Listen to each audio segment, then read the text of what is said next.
Welcome, wayward souls, to the first episode of Arcanorama Presents Top Hats and Tombstones. I'm Cameron Holt. I'll be your dungeon master for the evening. I'm joined, as always, by the Macabre Arcana crew. Tip your hats and wave your kerchiefs, Arcana crew. My hat's over there. We've got Samantha Zuckerman. We've got Matt Wilson, Josh Kitchens, and McCall Clark. Charmed. This is a slightly modified version of Kids on Bikes. Not the Dungeons & Dragons that some of you may be familiar with. If it's your first time with us here at Arcanorama, hello, welcome. Hi. We have never played Kids on Bikes before. It's my first time running it. I think it's everyone's first time playing it in this group. First time. So we're going to get some things wrong. Be nice to us. We don't. Please. I'll give you Bully guys, us. We like it. Yeah, I'm not into it. It's fine. I will give you guys a quick rundown of the system and how things are going to go as succinctly as I can. So everyone has 6 stats with a die from the D4 to the D20 assigned to each of them. I'll have them roll either a planned action or a snap decision, depending on the situation. And if they roll the max number on the die they use for that roll, it explodes. They roll again and add those numbers together. It is possible to explode multiple times. When you fail a check of any kind, you get an adversity card, typically called adversity tokens, but we'll be using these lovely tarot cards that sit before me. So anytime you fail a check, which I will do my best to remember that I'm supposed to do this, but I will tell you the difficulty class of each check before you roll for it. Okay. Another reason for that is because those adversity tokens add up, and as you get them over time, you can use them, if it's a planned action, you can use them to add 1 to your rolls, or you can use them, if you can narratively explain how you're helping, to add to someone else's roll if you're in the same scene.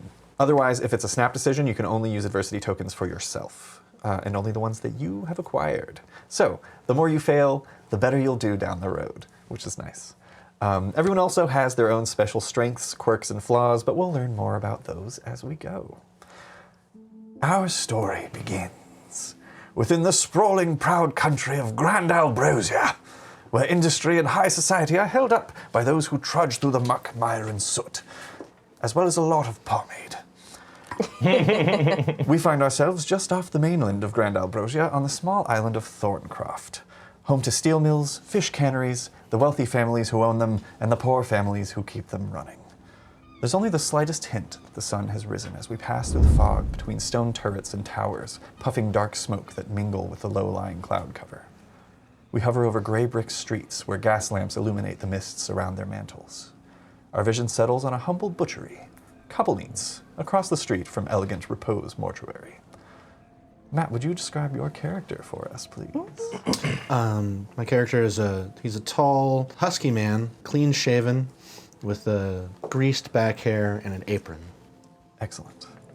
Stepping into your shop is a man with short-cropped red hair and poofy sideburns at the sides, who has just stepped in, pulled off his cap, kind of pulls his coat a little tight. Oh, excuse me, sir. Sorry to bother you across the street. I checked in over at the mortuary and you weren't present, so I figured I needed to come over here and have a word. Yes, our hours are staggered, as I am the proprietor of both. I see. We've just brought Mother in and dropped her off, and she's ready to get all dressed up for the funeral. She needs a wig straight. I know that she would just be so mad if she didn't have her wig straight. Of course. We load her in the back as you instructed. And will you be coming to the Luminara festivities tonight? I noticed that they've got the annual banger eating contest again. I was wondering if maybe you were providing the sausages. Well, yes, of course. My sausages are the finest in all of Grand Albrosia, so... Always. Most flavourful, I say. And I don't believe the rumours that people are saying. Oh, those terrible rumors. But yes, your mother will be taken care of expertly, of course, and I hope to see you at the festival. Excellent. Thank you. Maybe we can see each other near the stilt boxing, or at the lighting of the candles at the end of the event. I hope to see you there, and thank you again. Remember, she needs her wig straight. Of course. course, as we discussed. Yeah. And as he turns and begins to exit the shop, there's another little ding of the bell as a man passes by him, stepping inside, as you recognize Dr. Randall Bithers, the head of surgery at St. Haversham's and an instructor at Thorncroft University. Dr. Bithers, how can I help you today? Lovely to see you, Cecil. I see you're keeping things nice and clean in the shop as usual. Of course. I'm here for some sausages. To buy some sausages. We're here alone, except for my cat, of course. Oh, excellent. Hey, what's the little pussy's name? It doesn't have a name, it just has a job. Oh, Killing rats. I see. That is quite proper. I respect its privacy otherwise. I'm here to, I checked in across the street, but I always get your hours mixed up. I can never remember where you're going to be at what time. They are clearly posted. Excellent. Surely, you've got some nameless indigents back in your cellar. I assure you they're being put to good use. I've got a gold mark for you, if you could provide us with another figure. Yes, I am saddled with many of them by the town magistrate. It becomes my responsibility to see that they are put to their final rest. And as long as we agreed, you are seeing to their final interment after your work on them, then yes, we can continue our arrangement. Yes, of course. We learn all that we can and put them to the torch. Excellent. Then yes, while everyone is at the festival, we can arrange for you to come and pick one of them up. I have a client in my back storage area, but I will be moving them in, and I will put. That won't be entirely necessary. I'll be sending some footlings to take care of it for me. Ah, fantastic. The bell rings as another person enters the shop. I don't think you would recognize this particular person. Brown hair, kind of shaved at the sides and kept a little bit moppy on top, peeking out from a large hat that they're wearing as they step in and are dragging a body. They step inside. Wrong Excuse me. storefront. Wrong storefront. Oh, I'm sorry. I was told to bring this to Cecil Cobblemeat. Yes, but not to Cobble Meats, the butcher shop, but rather the mortuary across the street. Oh, Elegant Repose Mortuary. right. is Yeah, right. I see it now. Yeah, that's my mistake. Just make sure that you are clearly seen not leaving the body here. Yeah. Right. Okay. And Turning notice- around as the thing is like flopping. Yeah, you notice as he turns and kind of he has to like bring the legs all the way in through the door first to kind of like turn around, and as he does, Dr. Bithers is like, Hold there. and kind of like steps forward and pulls out a little monocle, puts it in, kind of like looking over the body. What happened to this one? Oh, I'm not rightly sure. We found him outside of the factory. No one's claimed him, so, figured we'd bring him by and have him stitched up or, prepared for however he gets buried. I don't really know how any of this works. Dr. Bithers, please respect this person's privacy in their time of passage from this world. Right, yes, privacy. You also notice the eyes on this corpse are closed, but are like unnaturally bulged a little bit. There's seems to be maybe some sort of a birth defect or something going on there. And yeah, Dr. Bithers is kind of looking over it and it's just like, fascinating. This one will do well enough. As we stated before, I'll have someone by. Well, did that person leave before he said this? No, he is trying to avoid using specific terms, but he just kind of like nods and tips his hat and heads out. And the other guy's like, right, so I'll just carry this across the street then. Yes, put it in the storage in the back. There are a handful of areas for you to put the remains. Right, in the back. So I've got to go round the block. Yes. Okay. He's just kind of like nudges out the door. As he does, we follow Dr. Bithers into the stone streets. We travel past factories with tall chimneys, spewing smog, ash-covered children smoking cigarettes on their breaks from the steel mills, and nearby a group of adults have gathered around a salesman who's pulled open the side of an elaborate cart. Bottles and tinctures decorate the wagon wall turned tabletop. And Josh, would you please describe your character for us? A fairly thin, mustachioed individual wearing a vest and a nice, a suit with tails with it. Yeah, hell yeah. Tailcoat. And a tailcoat, yeah, and a top hat. And if you look closely, some of the threadings come undone and slit through. It's been, it's nice clothing, but it's been through the ringer a little bit. Do you want to describe your spiel to the crowd? Yeah. Ladies, gentlemen, esteemed patrons of health and vitality, I bid you a cordial welcome to Ezekiel's Invigorating Elixirs.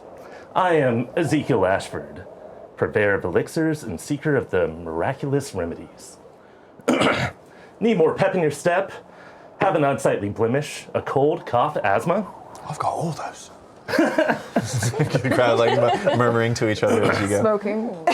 My elixirs are made from the essence of nature's most humble snail and promise to rejuvenate, fortify, and cure almost any ailment that ails you. Oh. Wow.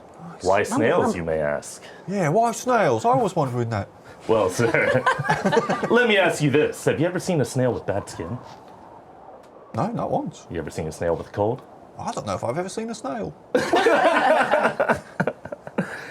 Well, in fact, the mucus snails excrete is one of nature's most naturally restorative substances found on this earth. It's true, I've heard it. My mother used to rub snail grease on her face and never had a wrinkle. So, Died at the ripe age of 32. step forward, one and all, and 32. give it a try. Do you hand it to someone in the crowd, or do you take a sip yourself? I'll take it myself. Excellent. Ezekiel, you know that this is just a warm-up for the festivities tonight, where there will be much more coin marks to be made. For now, go ahead and we'll make the first roll of the game. Make a charm check to see how much you sell on this little humble street corner, as there's a man dragging a dead body behind you across the street. Not used to no math. This is great. Yeah, right? It's 10. Hell yeah. Excellent. Yeah, you can go ahead and add 5 more silver marks. As you give the spiel and are handing out these miracle tonics and selling your various elixirs, a man approaches. He's got black hair, bushy black beard with some salt and pepper running through it.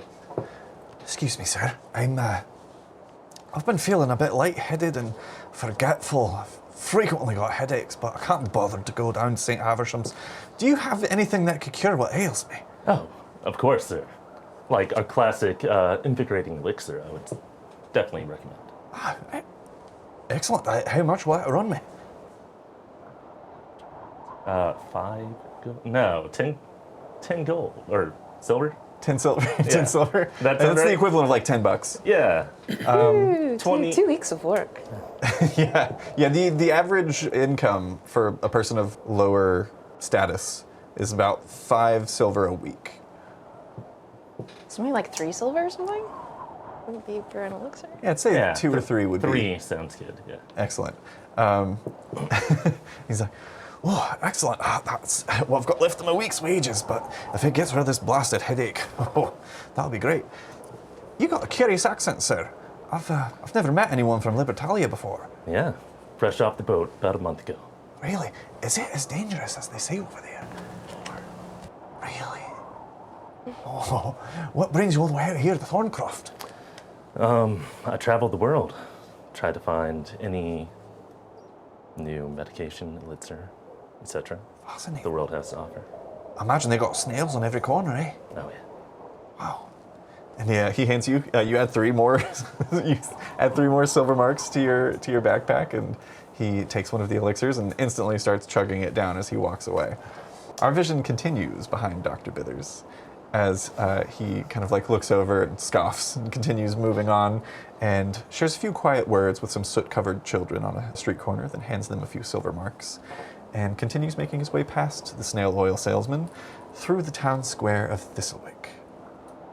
Crews of men and women in patched coats and trousers hang colored ribbons and garlands beset with candles in small metal holders. A small group of soot-covered children cleaning a chimney watch with hollow eyes from the rooftops as the doctor rounds a corner into the snow-dusted courtyard of St. Haversham's Hospital. The bronze statue of St. Haversham himself watches over the courtyard down his sharply angled nose as patients, doctors, and nurses alike hurry through the liminal space. We push through the halls and past coughing and moaning citizens to a small, stuffy examination room. The floral wallpaper has begun to peel a bit at the corners, and there's little decor besides a window that's faced directly at a brick wall, but it's otherwise clean and tidy. A patient with swollen lips and eyes sits atop a small bench across from a nurse. Sam, would you mind describing your character for us, please? Yes, Beatrix is short and plump. You know, she's a young woman. Her hair is very dark and she's pale with rosy cheeks, blue eyes, and you can see her hair is pinned back super tight and neat into a bun, but you can see where there's little curls that won't stay in place. And she's kind of got like a stress rash going on. Like there's some red patches to her skin. She looks hurried at all times. The patient that you're currently seeing is the Viscount Cumberland Pym. He's a lesser noble, and he's got the swollen eyes and lips and a slight cough. And yeah, he sits there across from you. You see, I have been having these frequent headaches ever since the dinner party at the Manor House 2 days back. I can't imagine what would be the cause of it. Right. Did you eat anything unusual for your own? Nothing unusual. I had... Describe to me everything you ate. Yes, I had roast pheasant, classic Luminara festival Cooked? fare. It was cooked. Yes, I Right. had raw oysters, a Thorncroft delicacy, a rare delicacy. Fresh. Escargot, a French delicacy. You're familiar with the French? Fresh. Fresh. No. The French. Fresh. From Frails. Are they new? Were they new? From Frails. Killed recently. Oh, yes. Right. I presume. Raw chicken in soy sauce. No. It's a rare Longan delicacy. No. So I've handed out some pamphlets very recently to everyone, and I know you took one. I know you did, and it said, "Don't eat raw meat." Period. Did it say that? Yes. But perhaps you don't understand. It's a rare delicacy from the Rongan Wilds. I also had some jellied eels, caviar fritters, and a fresh rose petal sponge cake for dessert. Right. Here's what I'm going to do. I'm going to give you this medication. What's in it? What's in it? Yes, I don't know if I trust it. Right. So, you hid raw chicken. Yeah, a rare delicacy. This is a rare delicacy. Oh, really? Where's it from? Rarest. Only at this hospital. You can't get it anywhere else in the world. That is quite rare. Nowhere. How do I take it? In your mouth. You put it in your mouth and then drink some water. You kept me on the edge of my seat for that I one. know. Water. Clean water. Do you have any? You don't have clean. You've never had clean water. On me? No. I'm at But the at your hospital. home, Oh, I should take it at home. you could take multiple times a day. There's instructions on the. Oh. Excellent. Yes, a And rare don't- delicacy indeed. I know that you want it. No more raw chicken. None? What if I'm in Ronga? Then go to a doctor there. Okay, all right. Thank you for this rare delicacy. I shall hope to not Price see you again. daily until it runs out. Excellent. And as you're having this conversation, the door kicks open, and in walks Dr. Bithers. He steps into the room. Doctor. Apologies for being late. Open your mouth. Let me see your tongue. He takes a. He doesn't take anything. He just uses his finger. push the tongue down. He kind of like looks in past it. Ah, yes, as I feared. Another case of sad blood. And he walks over and pulls open a drawer next to the one where you pulled the pills out, and it's a very tightly knit silk satchel. He kind of like pulls open and reaches in and pulls out just like a little cluster of wiggling leeches, which he places into a separate bag and closes up. Doctor, I'm fairly certain that this is an infection as a result of eating raw poultry. And Nurse Blair, I'm quite certain, with my medical degree I got right here at Thorncroft University, that this is a case of sad blood. Place one of these leeches on your temples each night before bed. You'll feel better in no time. His temples aren't even swollen. Right, of course, because all of the sad blood has pooled in his lips and nose. I will not be second-guessed in my own examination room, Nurse Blair. All right. On your way, Viscount. Don't need to bother with these. He takes the pills away and puts them back in the drawer. You're going to be fine within a good night's rest with some leeches on your temples. And the Viscount stands up and thanks him and nods, puts his hat back on, and exits the space. Dr. Bithers grabs a chart and is kind of flipping through it and kind of looks at his pocket watch. Yes. Nurse Blair, at tonight's Luminara Festival festivities, I presume you will be present. Sure. You'll have to be. All right. I'm supposed to be running a small lobotomy demonstration at the St. Havisham's booth during the Luminara Festival. With what? With this, of course. He hands you an ice pick. No. But I have other plans across the square at the same time, so you'll have to cover for me, my dear. I'm ever so sorry. Oh, I've got to be going. So many people to see today. Good work, as always. And holds your hand and like presses the ice pick into it and nods before exiting the room. As he goes, I'm like shaking the ice pick at you. And as Dr. Bithers makes his exit Put from that St. in my Havisham's. apron, by the way. Yes, please do. Add an ice pick to your inventory. Dr. Bithers makes his exit from St. Havisham's, and once again, we follow behind him as he delves into the smog-laden streets of Thistlewick. He passes by Gothic homes and businesses bedecked with festive decorations of the Luminara season. And in the distance, we see there's a tall man with gangly limbs who's spreading salt from a large barrel onto the street with a shovel. He rounds the corner of a lavish cathedral with spires that reach towards the sky, the Cathedral of the One God. Its candles are already burning brightly through the afternoon mist. He continues past the church to the end of the block, where another smaller but equally lavish cathedral rests. It's actually almost an exact mirror, but much smaller, of the Church of the One God. Inside, surrounded by thick purple velvet curtains, a group of men and women sit atop ornate gilded fainting chairs and sofas, wearing robes of deep black and violet. Dr. Bithers enters the space, now adorned with a matching robe and a half mask over his nose and eyes that is smooth, glossy purple with golden filigree. An older fellow across the room looks up and speaks up. Ah, Dr. Bithers, how kind of you to finally join us. We may now commence the final meeting of the 1898 Thorncroft Occult Society.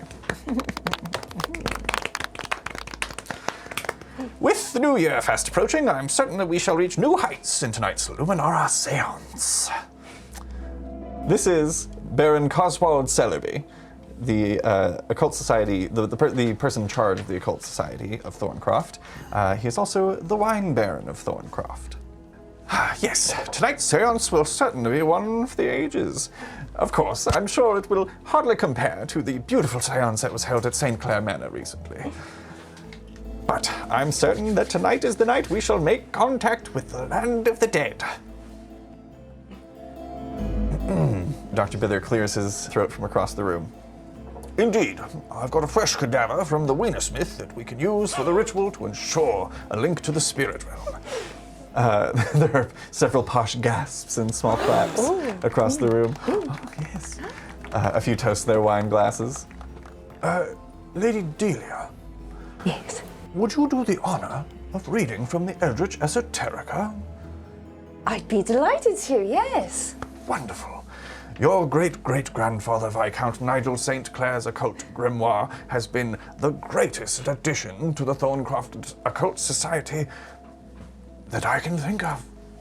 Well, we just love to hear that. He was quite a brilliant mind. Indeed. Beyond his time.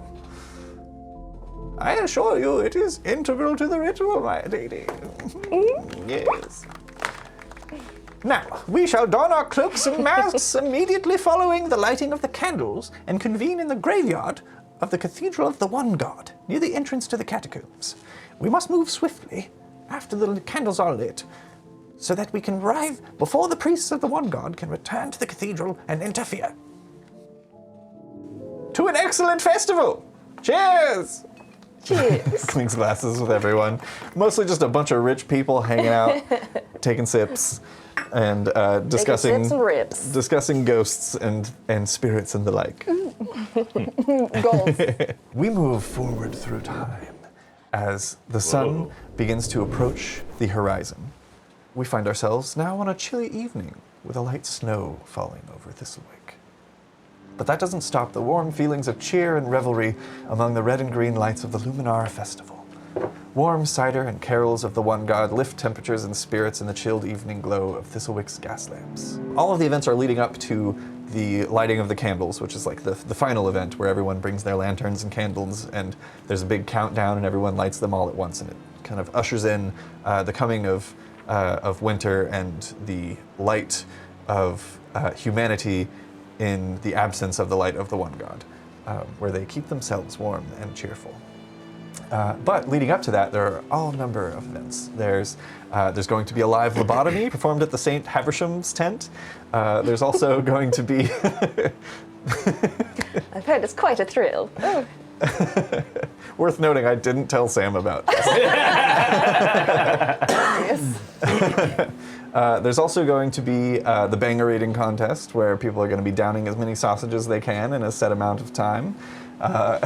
Banging down bangers, as it were. Is there by any chance a taxidermy exhibit? There could be. I'd say it wouldn't be very busy, probably. Actually, no, it probably would. Because there's a lot of people that go bear hunting for fun on the island, and a few of them even come back. Especially if you turn the animal heads into lanterns with candles on them, you know, like the antlers. Absolutely. Yeah.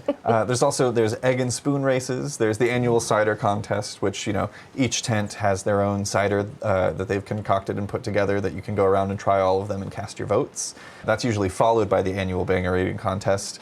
And then there's the annual stilt races, followed by stilt boxing, where first there will be races on stilts, on wooden stilts, and then people will step into the boxing ring adorning their stilts and hash it out. All of their grievances for the year, they get them out. Yeah, it's. At stilt boxing. I'm certain it's very symbolic of something. It's like the purge, but very tall. Yeah, the tall purge. That's what they call it. It's like Yom Kippur, but wrong. Ram Kapoor. Oh! Yeah. And then all of that leads up to the lighting of the candles. So, where do each of you find yourselves? I mean, I know where I'm going to find Nurse Blair, so we'll get to you in a moment. I'm definitely gonna make. First, I'll make my delivery of the sausages. Excellent. Yeah. To the banger eating contest. Yeah, you do so. You see a couple of hungry patrons that are ready to gobble some sausages, ready to gobble down that cobble meat. The finest. The finest cobble meat.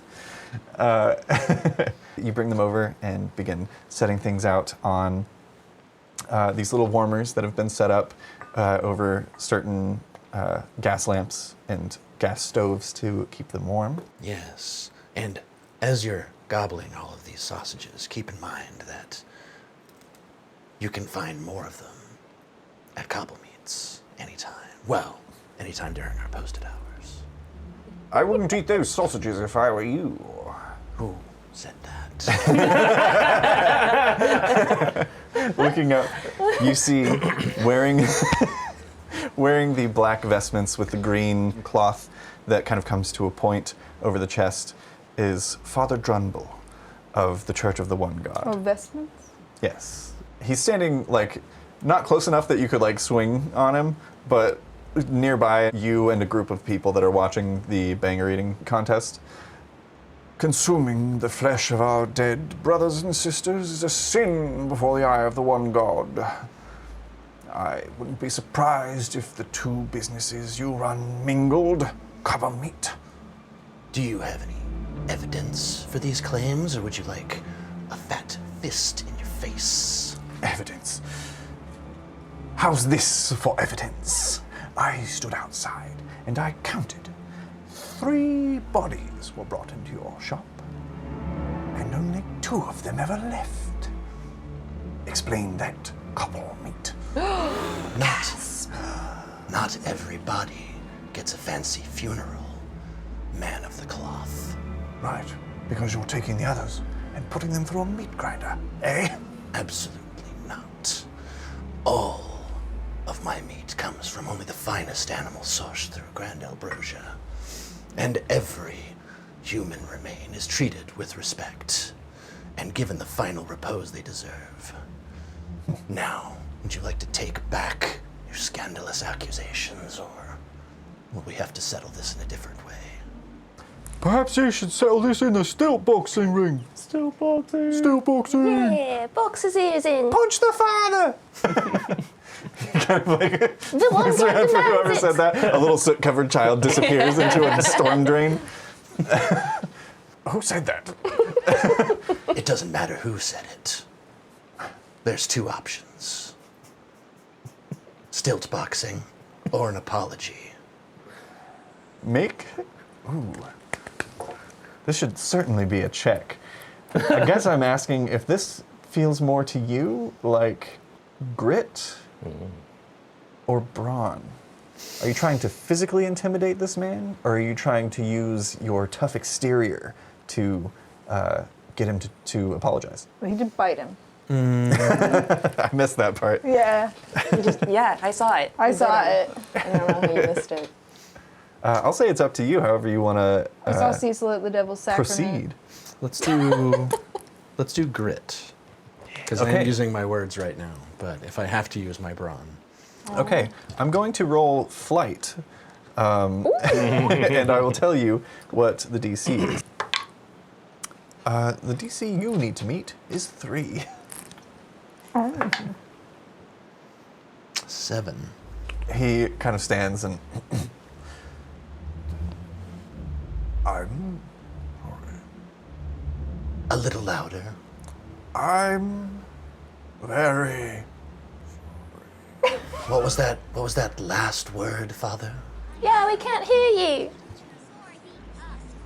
You have my apologies under the light of the one God and the light of man, who shall bring us carried through the ages in the one God's absence, much like my absence. I forgot that I have to go be somewhere.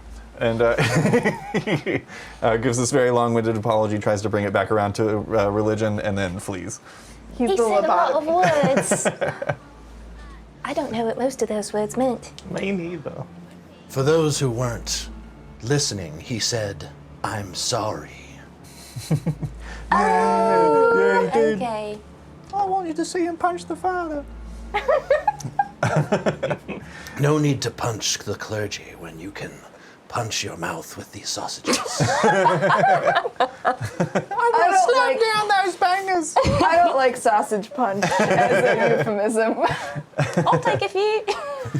Ezekiel, where do you find yourself at the festival? I figured there's like vendor tents and stuff, or what? Yeah, there's different like local businesses and even individuals will have little tents set up. Some people are selling like hand-carved like wooden sculptures and things, and some people are selling mostly like foodstuffs and ciders and things like that. I have my whole setup, but also I'm currently like making a cider and shucking some snails, cutting them open, throwing it in there. Hell yeah. Grinding up the... Yeah. The horror. Snail cider. Yeah, and so I made a snail cider and I'm selling my wares. You're interacting with several people and they're tasting the cider and pretending they like it and like basically spreading the good news about your miracle elixirs through the crowd. And eventually a very nervous looking man who has slightly longer reddish hair, kind of just above the shoulders, and a bit of a curly mess, walks up. He's wearing a little driver's cap. It's just kind of like bushing out of the sides. Excuse me, sir. Oh, welcome. Hello there. Name's Cranston Bray. Ezekiel. Nice to meet you, Mr. Ezekiel. You see, I'm participating in live lobotomy for my headaches, and I heard that you shouldn't drink after the procedure. Have you got anything that could help me kick the habit? Oh, yeah, of course. Yeah, you see, I've got all these real troubling headaches, and I know that I've got to kick the habit because drinking, I hear, ain't good when there's a hole in your brain.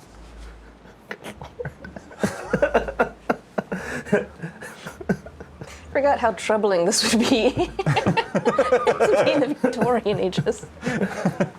What that comes down to, actually, I would think these lozenges would work better than anything. So Oh, really? part of the habit of wanting to drink comes from the throat, the mouth, all of that. So a couple of these lozenges every day will, yeah, kick that habit right away. Excellent. What do I owe you?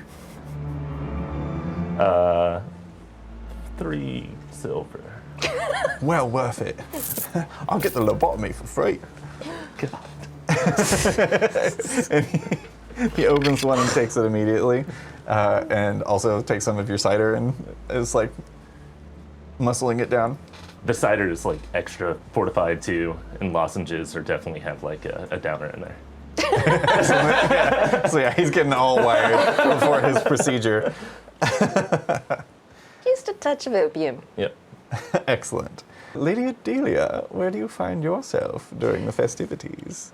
Delia's in a bit of a dither. She's got quite a thing to do tonight, so it's very exciting. But of course, like always, she's probably just following whoever's doing, the most posh thing at the time. I don't know if there's a group from the occult society that might be going to see the stilt boxing or something, or possibly just preparing. I'm not quite sure. Excellent. Yeah, there's a group, a small group, yourself and 2 others. You're with Dr. Randall Bithers, as well as Lord Cranston Smoldbog. Prefers being called Lord Cranston. His father, I should say, owns a cattle farm on the south of the island near Cape Moth, where the lighthouse stands over the sea. Oh, how delightful. Cape Moth. Cape Moth. Love Cape Moth. A beautiful view from Cape Moth. I hear that you can see a sea monster just there below the cape. Oh my gosh, how exciting. Have you ever Yes. seen it? I've not seen it myself, but I've looked out on many occasions, and, sometimes over the water you see things you can't explain. Speaking of things you can't explain, have you heard rumors are going around about these underground horse fights? I have heard something about that. What have you heard? Because I've gotten mixed messages. Goodness, yes. Well, I hear that they take some horses down into the catacombs, and I believe that men go and they fight the horses. Oh, heavens! Yes. See, it was my understanding that men went and rode the horses in the catacombs and fought one another, like stilt boxing on horses. Oh, that's just preposterous. Isn't it? Yes. And then Dr. Bithers is like, actually, I've heard that the horses fight one another. No. You see, they put them in the ring, and they just go at it. Apparently horses hate one another. I Would you know can't anything attest. about this? Isn't your father a horse baron? It's quite true, honestly. You have to keep them separated, otherwise they will fight each other. Yes, always biting. Well, perhaps one day we'll learn the truth of it. I imagine if we throw enough gold marks at someone, we can get ourselves a ringside seat. Of course we could. This conversation continues as 2 men are punching each other in the face, top stilts. Yes. Still fights. Love it. Finally, we find ourselves at the lighting of the candles. The live lobotomy is set to be the first event to take place after the lighting of the candles. The people of Thistlewick... Definitely do. Yeah. The people of Thistlewick gather in the town square with a series of lanterns, scented candles, and torches. The bells of the Cathedral of the One God ring out, and the countdown begins. 5, 4, 3, 2, 1, a light! And there's a wave of warmth that washes over the crowd as all of the candles, torches, and lanterns are lit in unison. At the same time, the tall dried tree at the town's center is ignited in flame, bringing warmth to the square. And cheers erupt as the merrymaking continues. Sounds very dangerous. The members of the occult society begin quickly making their way to where they have stashed their robes and are getting dressed, robes on and masks over their faces as they head towards the graveyard at the cathedral. Adelia's got a little tiny head with a bunch of shit on it. There's like feathers and flowers and shit. She's like, ooh, gotta take that off. And a rat. A live rat? Who's to know? It's taxidermied from local cobble meat. Excellent. And like the robe doesn't really even fit over her gigantic sleeves. Some Lovely. big horse sleeves. Meanwhile, at the St. Havisham's tent, Dr. Bithers has tracked you down, Nurse Blair, and brought you to the tent. You've still got the ice pick that I gave you, right? Correct? Is what I have done with it? Or have I put... I have the ice pick. Excellent. Wonderful. So, is this your first lobotomy? Have you performed the procedure before? It's quite simple. You didn't think to wonder, perhaps, if I'd done a lobotomy Well, I before? thought you were medically trained. Listen, I've got places to be. I'll give you a quick rundown. Cranston is the patient's name. He's going to come and have a seat here. Just have him sit down, tilt his head up. You'll make a small prick incision just above the eye. And you'll want to tap that in. This hands you a little hammer. You'll just want to tap it in until you don't feel resistance. Then jiggle it around a bit, and once his face goes slack, pull it out very slowly and carefully. It's going to be fine. You've got this. Oh, here he is now. Cranston Bray arrives. He walks up.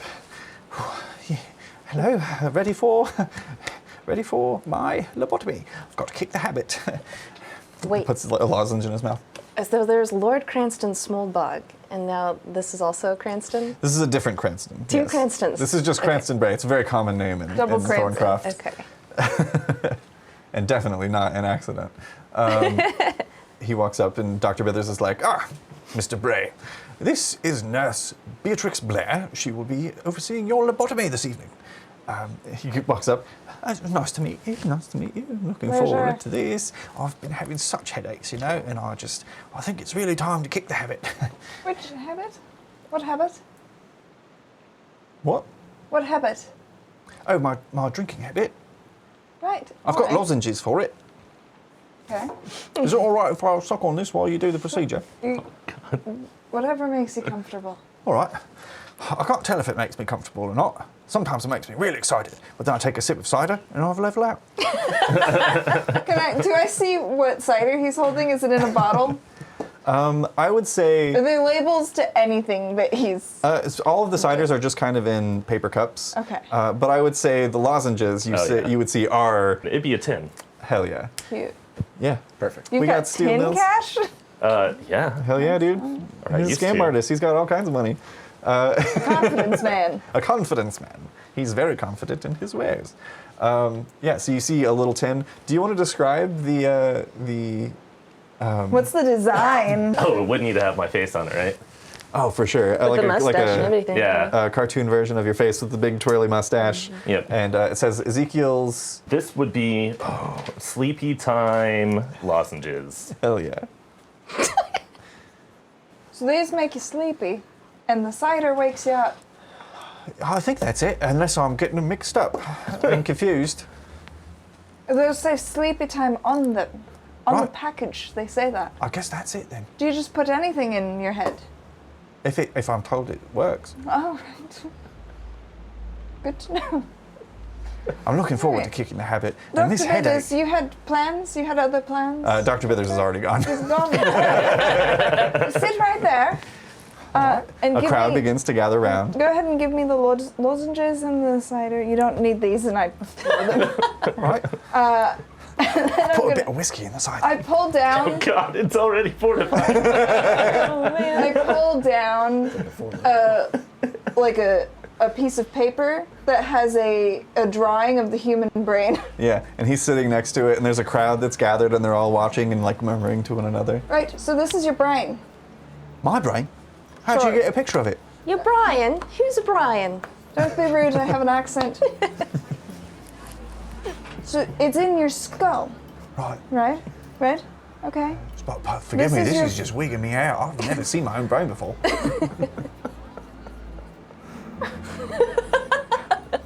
It's the human brain, All right, they're all the same. pretty much, Wow. more or less.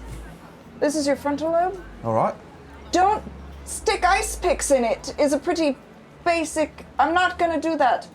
All right. Well, that's Whoa. my procedure. I'm here to get it. Right. We're gonna talk about something else. So you said you have headaches Yeah. They just Right. won't let up. and you have a drinking problem. Who told you that? You said it when you got here. I did. I'm just trying to kick the habit. I've got her. The habit of drinking, Yeah. right? You know, drinking Well, not going excessively. back now and then. Yeah. Excessive drinking can cause headaches. Really? Right. Yes. So those lozenges should clear me right up. Why? I was told you were going to stick a pick in my head and all my troubles will go away. Do you, in your day-to-day life, Uh-huh. how often do you urinate on yourself? Do you? He looks out over the crowd. I didn't know there was going to be a question and answer section of this. Do you prefer it to be every time? Every time what? Every time you urinate? Oh, I mean, some of it always gets on your under trousers. You can shake and dab, it's always going to get on there. Somebody calls out from the back of the crowd. I'm not gonna do that. It's just not gonna happen. You don't need ice picks in your head. She's not going to fix him. You hear that? All right, you have a disease, right? They're refusing his treatment. It's called addiction, right? It's a disease of the mind. What about his dick? My dick's in what? Is this malpractice? Wait, is that what the pick is for? It's to push the dick out of my brain? He's got dick brain. She was talking about pee. She's not going to treat his dick brain. Does he have pee in his brain? That's it. He's got pee in his brain. That's why you need a lobotomy. You don't. Poke a hole and let the piss out. Here, take this. I'm That's why gonna they put call an it taking a piss at aspirin you. in his hand. Where does this Here's go? some water. You put that in your mouth. For sure, both. Put both of them in your mouth. At the same time, Sure. spills a little bit on himself. Oh, he really does have a drinking problem. He wrestles with it, but he manages to swallow it. Right. In a couple My head minutes. still hurts. Yeah, in a couple minutes it won't. Is this going to help me kick the habit? Kicking the habit, you're going to have to do a lot of work inside. Right, I've got to kick the habit because I'm not supposed to drink after the lobotomy. You're not going to get a lobotomy. Why not? That's what I signed up for. Where's Dr. Bivers? Why don't you try stilt boxing? Just roll me a d6. Roll. 6. 6. Excellent. As you're trying to talk through this man's issue and tell him what his real problems are, someone pushes through the crowd wearing a white coat. And you recognize Dr. Meldrew Benderley. I roll my eyes. He steps out and kind of like waves to the crowd and steps forward to you and leans in. What is it exactly that you are doing, Nurse Blair? This man doesn't need a lobotomy. He does. He signed up for one. But you can't. Give me the ice pick. No. Nurse Blair, if you want to continue working in this hospital, I would advise you to give me that ice pick. Guess where it is and I'll give it to you. Make a grit check. I'm going to roll for him and tell you your DC. DC is 11. I don't think I can hit that. 4? You say this, tell him if he can find it, you'll give it to him, and he kind of like looks you over and then like reaches down Slap and his- pulls it from your apron. As you slap his hand, he takes it away. You can't. No. Mr. Bray, No. my name is Dr. Meldrew. I would love to help you with this procedure. I bite him. You bite him. I bite the doctor. Make a fight check. He's going to roll. Okay. From your earlier roll, which you failed, go ahead and take an adversity card. Ooh. Beep. Should I show it? Look. You can if you want. It's Isn't it pretty? It plays no mechanical purpose other than being an adversity card. is Actually, the for judgment free. card is the. Yeah. Your DC is 6. Okay, well, I rolled a 3. Okay. You go to bite him, and he like pulls out of the way, and he's like, "Nurse Blair, what in heaven's name has gotten into you? Do you need a lobotomy as well?" I didn't sign up for one, so you can't give it to me. Am I over by this at all? I can get a second. Yeah, I would actually put that up to you. Oh, Are you do watching? I get a second card? Because I failed. Yeah, you do. Oh. This one is it's 2 ladies having. It's 3 ladies. They're having girls' night. They're kissing. 3 of Cups. Yeah, I would say those party. of you, the 2 of you, who are not going to the cemetery, unless you would choose to be a part of the Thorncroft Occult Society, you can be present at this if you would like. My lady, I do have some women's serum if you'd like it on the house. What? Women's serum. Yes, please, get her some women's serum immediately. I need absolute still and calm as I perform this lobotomy. And he steps over. Mr. Bray, lean your head back. Lean your head back. You're only going to feel a small pinch, all right? And he begins setting up to perform an ice pick lobotomy. What's in the women's serum? Do you really want Yeah. a little bit of turpentine? Probably. You're putting it in people's bodies. What? You're putting it in people's Oh, we're bodies. not talking about this. Are you I asking? went over to where you are because at least you're not giving are you people the asking me bodies. what's- Yeah. If it was alcohol, I would take it. Patented. It's alcohol. It's a secret. Oh yeah. No, I want. Straight ethanol in it. Do you have? By the just- way, like snake oil was made with turpentine. Yeah. Right. Yeah, it was made with a lot of shit. It should be. Do you have anything that's just alcohol? Do you have a flask? Oh, the side. I take it. They're just snail oil. Why is there snail? Oh, it's great for your skin. When you put it on the skin. Oh, I've got that too, Bomb. No. Well, it's quite nice. No thanks. Can I just? You're kind of looking a little. Are you just smearing it on me? Can I? Looking a bit rashy. Oh, I'm tired. I'm so tired. Oh, I'm tired. Oh. I'm walking away from the lobotomy demonstration. Oh, shit. As it's beginning. Yeah, with a sausage Oh. in hand. And as Banger in hand.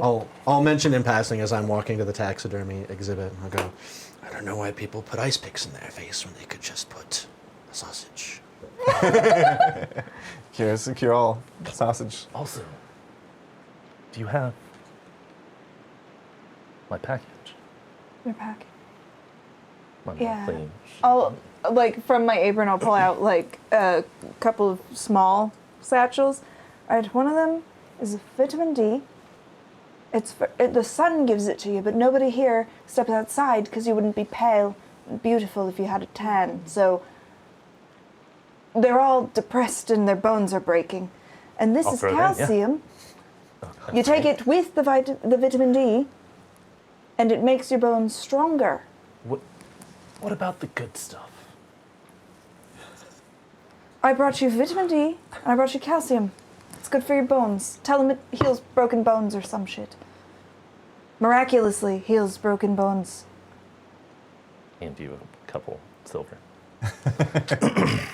Excellent. And as this interaction takes place and Cecil walks by with sausage in hand, we pan back across the city to the Cathedral of the One God. We pass through its lavish sanctuary with the stained glass halls and out the back into the misty cemetery. There we see as the body of a nameless man is laid in the center of the grassy area with bulging eyes. The same body that we saw prior in Cecil's shop. It would seem, and obviously Cecil isn't present to notice this, but it would seem that the body he thought he was selling for as a cadaver is being used in another way. He's laid in the center of this grassy area as a few candles are lit and placed atop surrounding headstones. How is Adelia feeling in this moment? There's a dead body laid before you. You're in a cemetery. You've got the Eldritch Esoterica in hand. Delia's very excited. Oh, this is just, woo, this is so exciting. This is like a moment to shine, yes. Yeah, I'm quite used to the dead bodies or whatever. That's fine. Yeah. No, but we have the chance to actually communicate with the dead, the other side. Wonderful. Yes, and yeah, as you're feeling this excitement, you have this brief moment of, is that body breathing? No, it's just a trick of the light. Surely. Dead bodies don't breathe, do they? I don't... Maybe. Dead bodies? They don't breathe, no. Are you sure? Is this one? That sounds right. It's fine. No, it's the way the moon's hitting the mist around him. Right, and that's why it's coming in. No, it's fine. I think it's okay. Excellent. Well, Lady Delia, if you would, do us the honor of reading from the tome, and we shall chant along with you. We're ready to begin. Lumine felius, umbrenos, spiritus aeterna, mystica, umbra fera, veni ad nos, ex astralis silentium, advocamus te, in obscura tenebris, vox tua audiamus, in nomine umbrae, in tenebris aeternus, ad spiritus astralis, ad nos tuum revela. And the mist seems to still as the fog holds.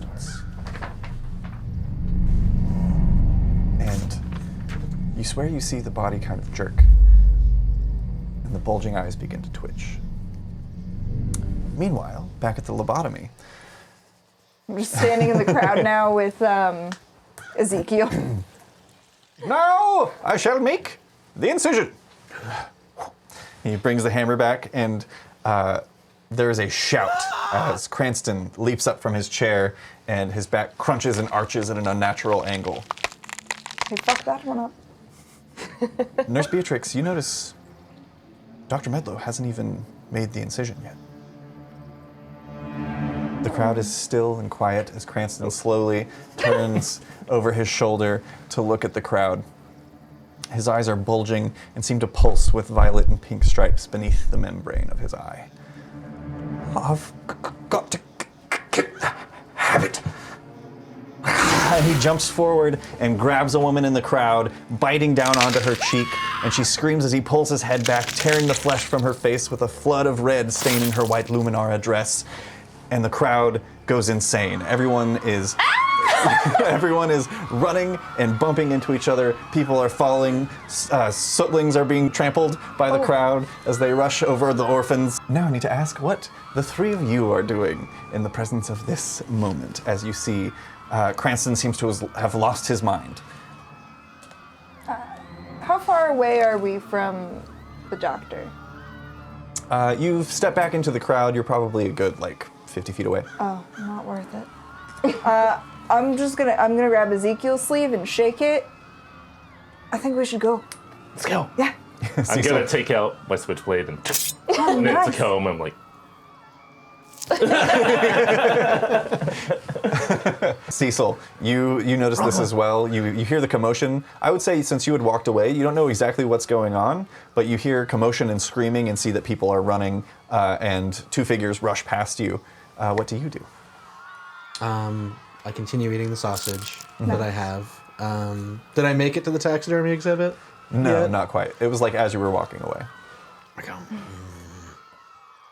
I really want to know what's going on, but I really want to see that exhibit too. I'll stop someone as they're running by. What's going on?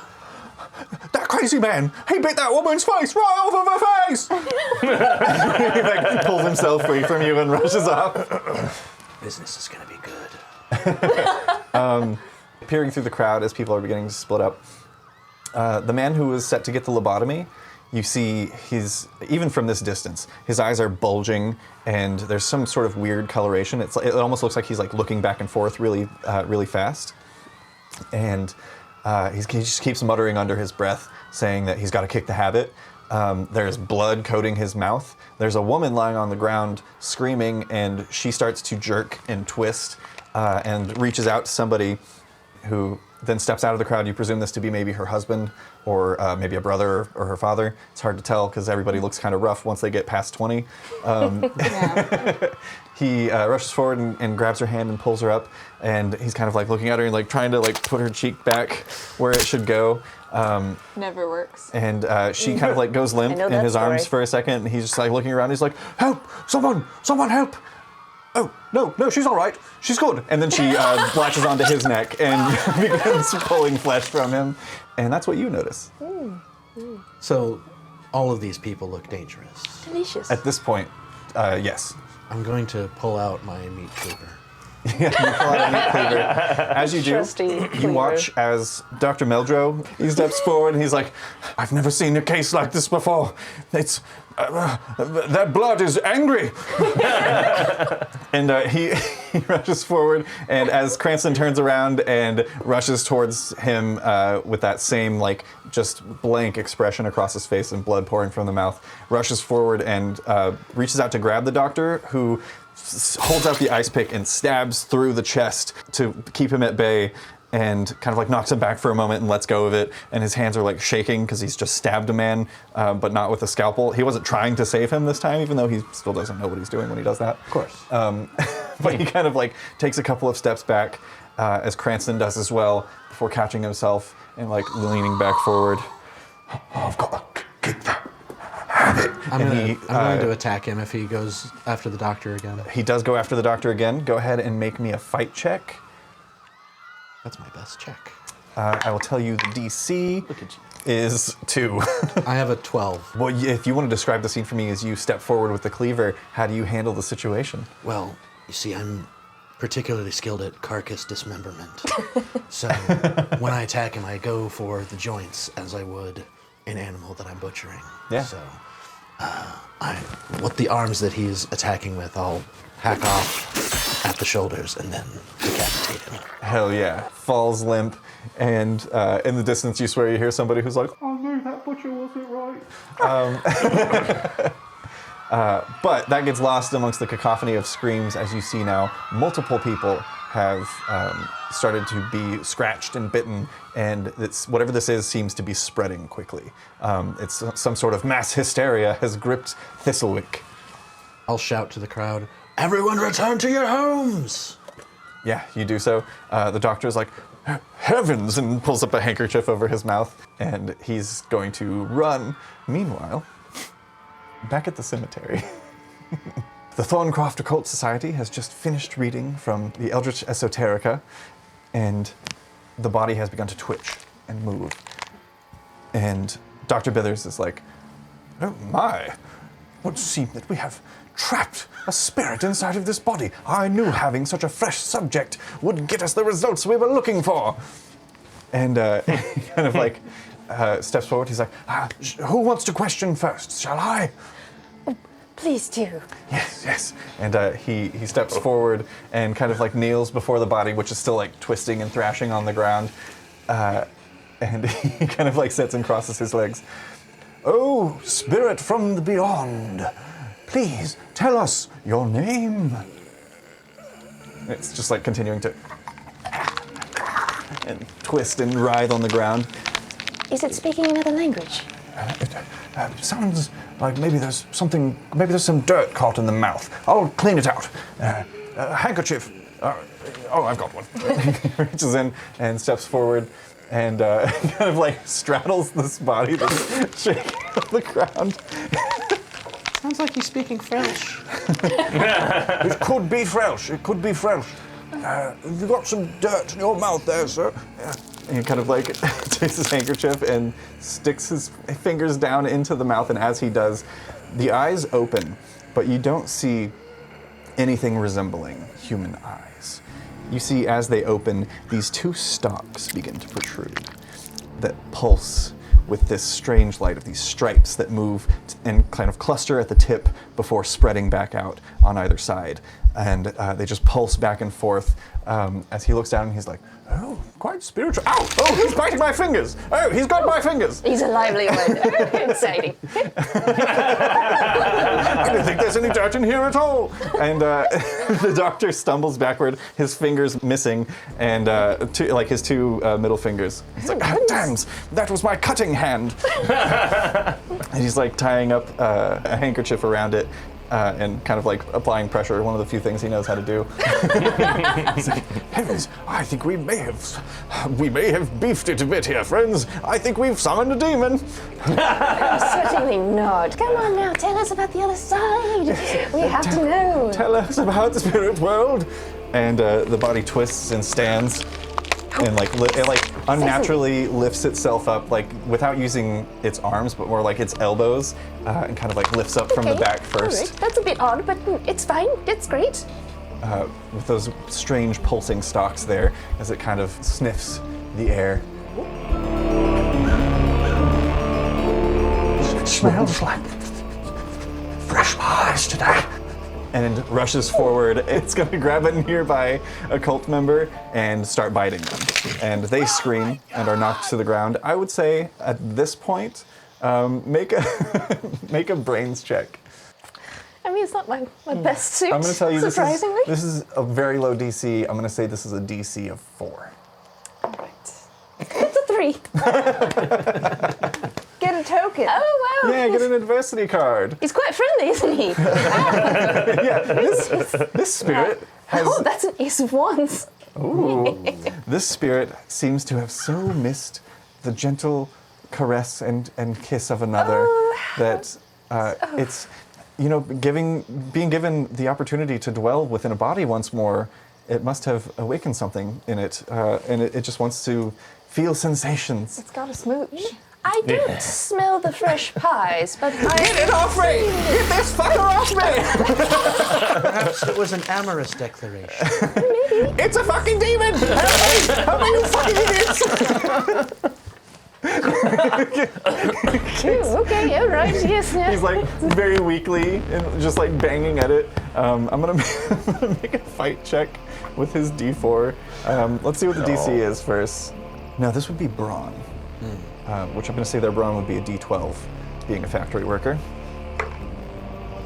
The DC is 8, so he'll have to explode and then explode again. Oh boy. How do you explode? Nice. You roll, you crit on the die. He rolled a 3. Think about it. 1 to 4 chance on a D4, not bad. Yeah, you're more likely to explode on a D4 than any other die. He did not, and he's just like little lanky like bookworm arms, just like beating at this figure on top of him. Is he telling you any secrets? Is he whispering something? He's biting me! Just listen harder. Oh, it's really important that you get the message. Help me, you fucking! And he begins shaking as well. Does not interfere. She does not. Not a physical person. Do you stay put? Do you like take a step back or take a step forward? What is Adelia up to? I think I'm probably going to grab Dr. Bithers and just, do you think there's an issue here? Does there, what we Yes, I would love to help, but I'm missing my fucking fingers. Well, Someone useful! Anyone! A couple more. looking around. There's like 4 other people that are present after 3 have fled as all of this started. Which, fair weather occultists. Right. We're on the brink of something good. Yeah. Are we sure it's not just part of the process? That's what I'm saying, yes. One of the other steps forward, you're not quite sure who it is, but it's a tall figure wearing the same robe and mask as you, and steps forward and goes in to pull them apart. And as he does, this is when you get your first real moment of like, oh, this isn't good. Because as he pulls them apart, you see a strand of a tendon that stays in the teeth as they're pulled. And then you hear screams coming from the distance. Oh.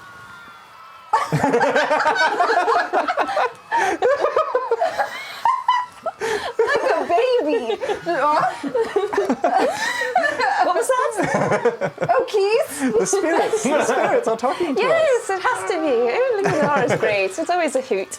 Seeing that tendon pulled, he like shoves both of them away, and you see the original body of Baron Coswald Celebi, the wine baron, is the one who was yelling for help. He now begins to convulse. And as he does, the figure of the dead man that's inhabited by the spirit eases its jaw and lets go of its bite on him as he begins to shake on the floor, and it turns towards you. Oh, hello, Baron.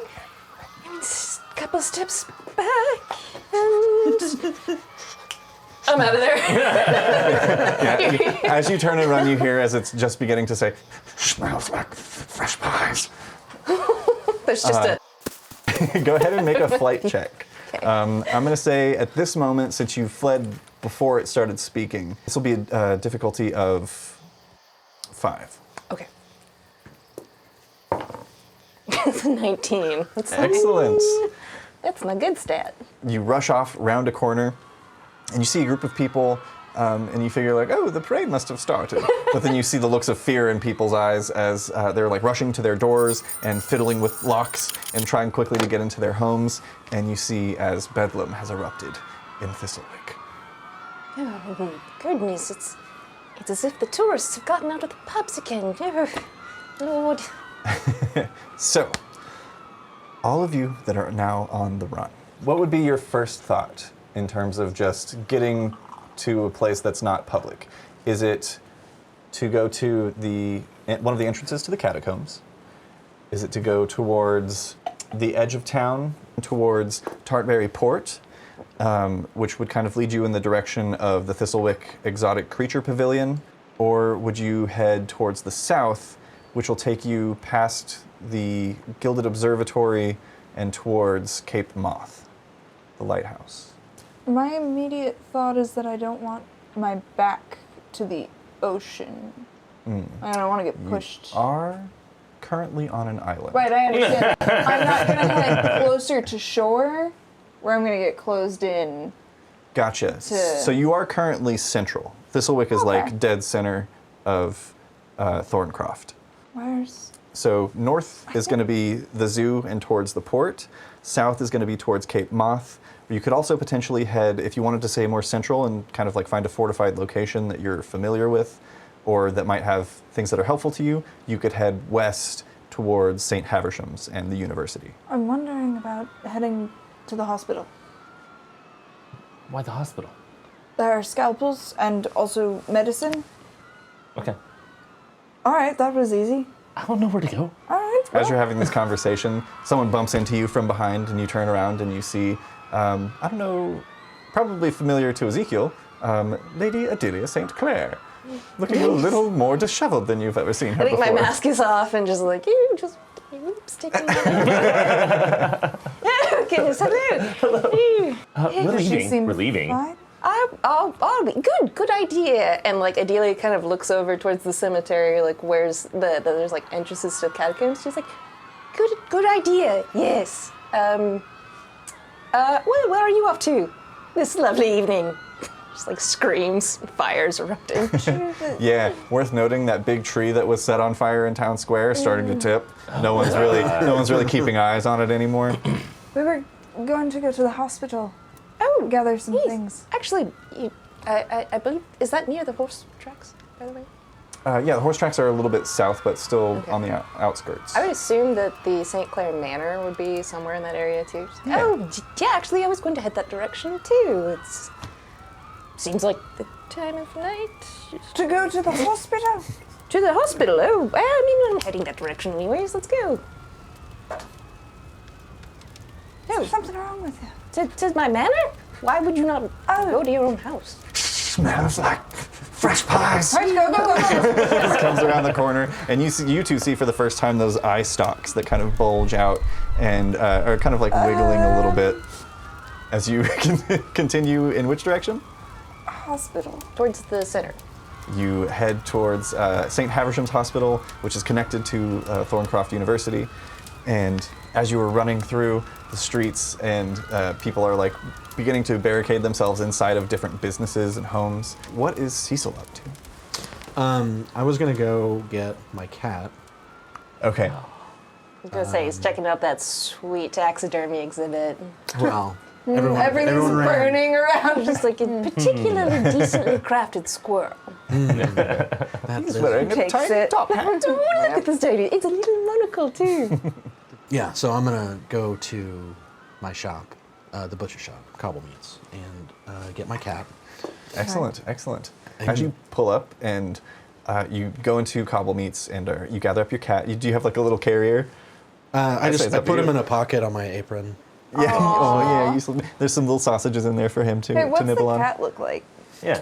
Yeah. He's an orange cat. Nice. Okay.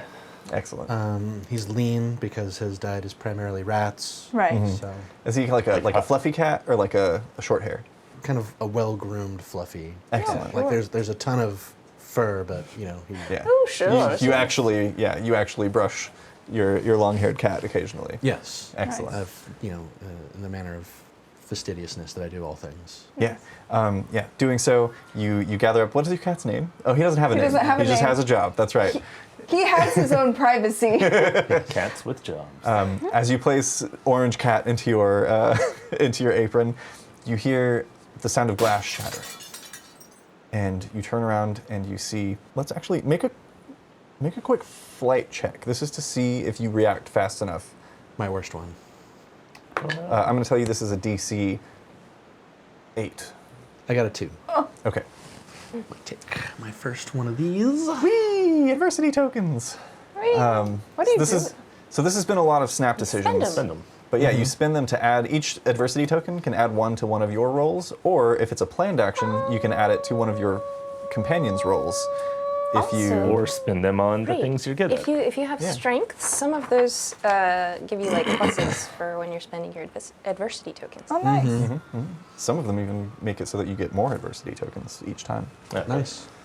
You do not see the source, but you see that Elegant Repose Mortuary has begun to burn. Huh? There's a fire within the mortuary. Can I charge over and like try to? Does it look like it would be possible to stop the fire, or does it look like it's going to rage out of control at this point? As you rush over, it seems like it's getting a little. If you had the help of the local fire brigade, maybe you could get it under control, but everyone seems a little busy at the moment. Well, in that case, I'm going to just grab out anything that's valuable from it. Like if I have some coinage, like that's stashed in for business purposes, and maybe like my ledger. I'm just going to grab those out and run them back across the street. Roll a D100. This is to see how much money you had in your mortuary register. 73. Nice. You can add That's not bad. 73 silver marks to your Dang. backpack. And in these times, I know. that's like 2 jobs, though. 2 jobs. Well, that's just for one. It's a busy man. Oh, true. Yeah. They're not jobs, they're callings. And as you rush out, Batman voice.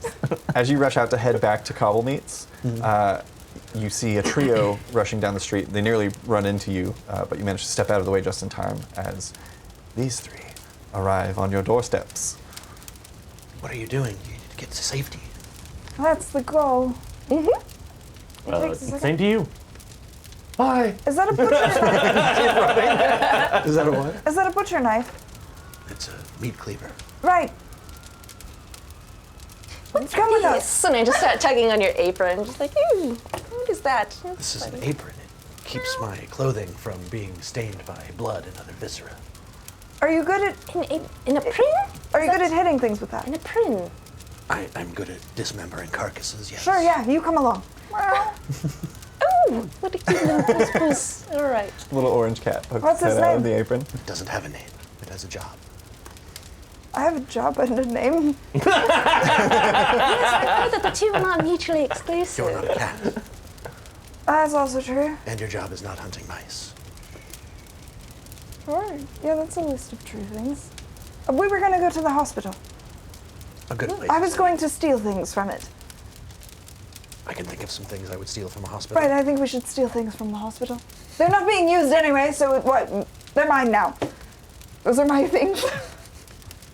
There are things. We're going. Should we grab some meat first before we leave? I do believe Ezekiel is quite far ahead of us. He's like 2 blocks down the road. Ezekiel, Yeah. you're like 2 blocks down the road. You realize that now you're alone. Slowly start backing up. You're like the little backwards jog. Let's grab meat. Yeah, you pop in. You grab some meats, cured things, and supplies as much as you can all carry. Tri-tip. I'm a huge fan of it. Of course I have tri-tip. I reach behind the counter and grab some tri-tip. Yeah, It's in a like. Oh, okay. It's like, what? Just like, I'll say each of I'm you not used to this. each of you can add 2 cuts of meat of your choice to your inventory. All of us? Yeah, Yay. if you're willing to share. Can I have a sausage string, like what dogs are drawn with? Yeah, absolutely. Nice. Tri-tip I and duck guess I breast. slowly come walking back up. It's like, I got you see- some meat.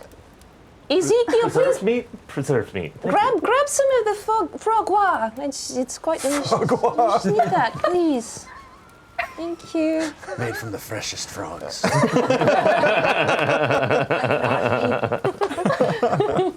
It's a fresh delicacy. It's very fresh. It's all the rage. As you all step out into the street and begin heading towards the hospital, a figure stumbles into the street in front of you, blocking your path momentarily. As you see this bulbous face turn towards you, the eyes just beginning to bulge with that pulsing, strange wiggling within. As it turns and looks towards you.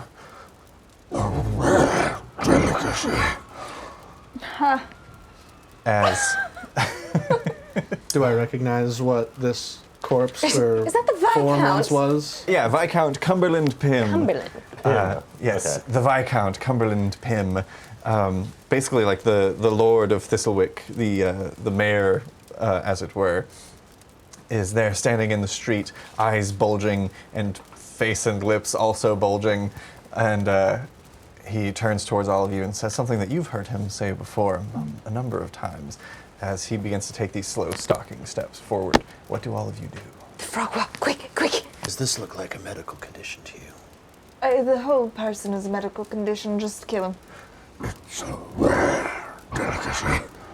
If he makes an aggressive move, I'll chop him. Stepping backwards. Yeah, he steps forward. The 3 of you take steps back, and as he rushes forward, go ahead and make a fight check. He is going to make his Not great. A 6. nice. I'm going to go brawn because he's not like dodging. That is a 10. Oh.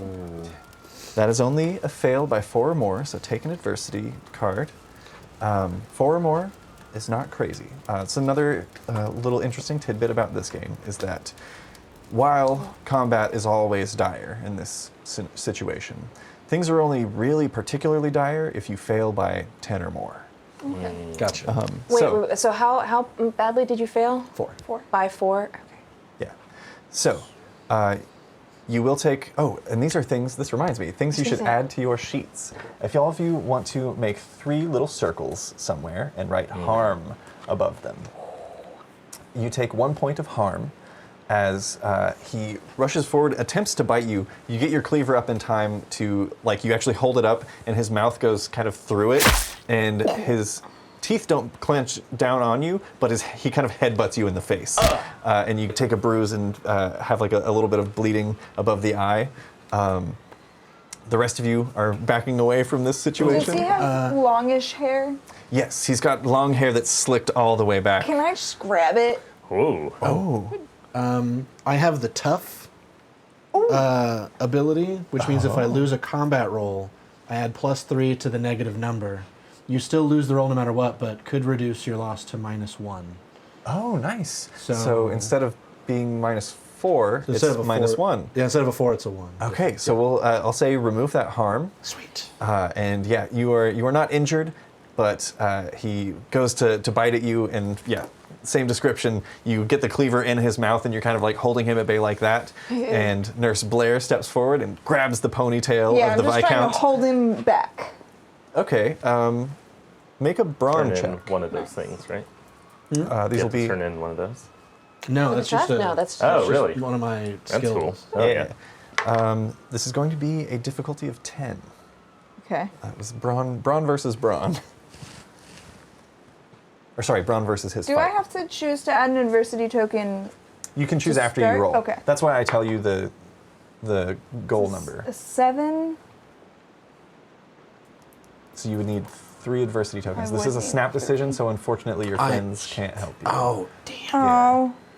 This isn't really like a planned action. Well, actually, hang on.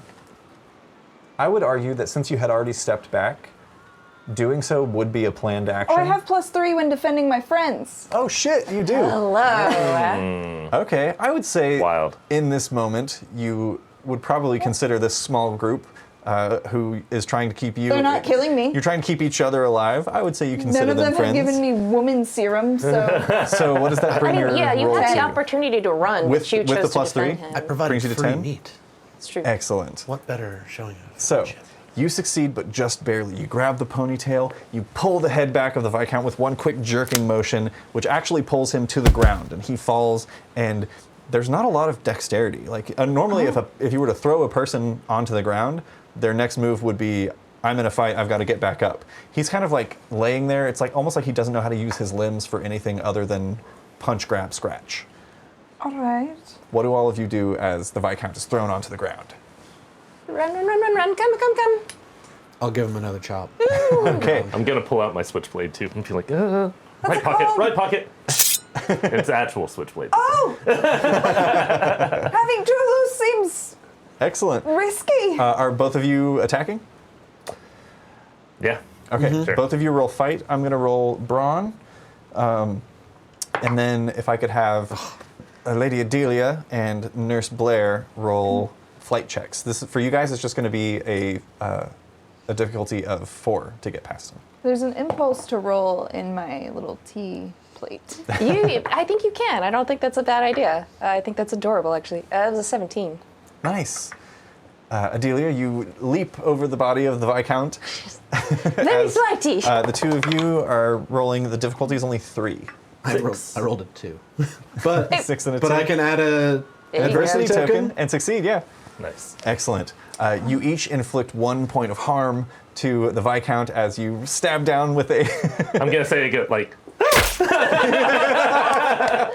yes. Can the cat help? Can you like be cleaving and the cat like jump onto the cleavers? Push it down. Yeah. That is not his job. I rolled a 1. Oh, okay. So as the two of you inflict each harm each into the Viscount, of which he has 3 total. You stab into like the neck and the head area, and he's still squirming, and a limb flings out to kind of like bat at you guys and ends up actually latching on to the closest thing, which is Nurse Blair's leg as she's attempting to flee, and he holds you in place. And I'm gonna say that was basically him acting, so we'll go through one more time before he does another thing. What do each of you do? Adelia, you are free and clear at this point. Oh, God. Is his mouth open? Like the cleaver's no longer his mouth. His right? mouth is permanently open now, yeah. Oh, good. He's got a Glasgow smile. Is that what it's called? yeah, I think so. Oh, yeah. Well, I was going to shove duck in it, but I think that's too big now. He's over here looking like a Tasmanian tiger. Just like all jaw. I'm going to grab onto Beatrix's arm and... come on, just like pull. Are you eating me? A little bit, I don't like touching people, come on. I'll try to jerk my leg free. I'm going to say this is a difficulty of 8. And I know this isn't how this game works, but since you're acting together, have one of you roll flight with advantage. So you'll roll 2 and take the higher. Flight, yes, flight is good for me. This is going to be a difficulty of 8. The higher's 12. Nice. You managed to wrench the nurse free. What are Cobblemeat and Ezekiel doing? I'm gonna try to chop off his arm that he was grabbing with. Hell yeah, go ahead and make a fight. No more grabbers. No more grabbing. Put those grippers Against in his play. brawn, he only rolled a 3. 14. Nice. You sever that arm. He won't be gripping with those grippers again. See, Ezekiel. the key is to Is aim he right for the middle of the joint. Looking dead still. Oddly enough, with that specific call, the arm comes off, but doesn't technically inflict harm. He is not he's still moving and writhing. I can be like, gross, gross, gross. Make another fight check. This one, the DC is 2. He only rolled a 2. 7. Nice. Ezekiel, first blood as you you reach down and stab your little switchblade just at the base of the skull. I don't even look. Yeah, you stab down and get a lucky shot in, and the Viscount goes limp as you pull your blade free, and all of you continue rushing towards the hospital. Mm-hmm. All right. As you run down the streets, and you can see now the city square of Thistlewick is alight with flame. It is burning brightly behind you as the remnants of the Luminara Festival have all caught, and you hear distant screams, you hear people yelling, and as you rush towards western central Thistlewick to St. Haversham's Hospital. That's where we're going to end episode 1 of Top Hats and Tombstones.